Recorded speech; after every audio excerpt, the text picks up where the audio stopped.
As we all know, conventional feedback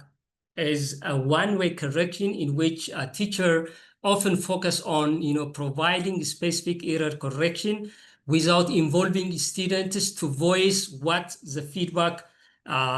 is given or what gaps they are, suggested to improve. And it is also focused on the error in which the teacher emphasized to correct students' error without giving evidence.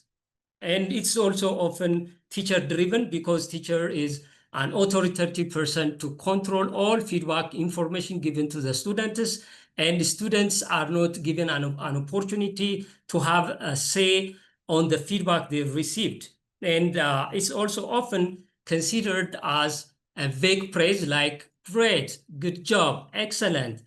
Such kind of feedback, is more of a praise or general praise, which is vague because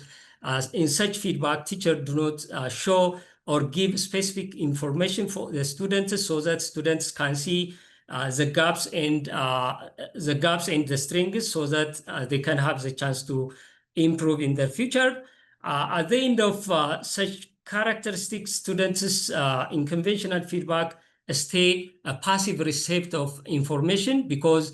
teachers are not, encourage them to ask a question, to analyze the feedback they receive from the teacher, and to apply the feedback information for ongoing improvements. Conversely, reflective feedback is a two-way dialogue in which teacher and students make a conversation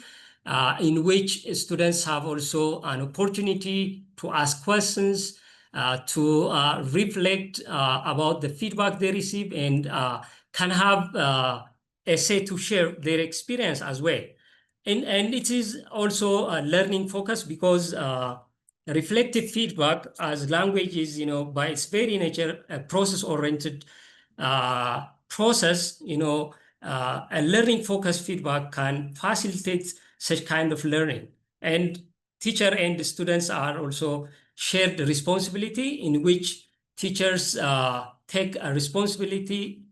in the same way students are taking to receive the feedback and apply for improvement. And it's also reflective and actionable because the feedback teachers provide is specific that reveals the student's strengths and there's a gap that needs to be improved. And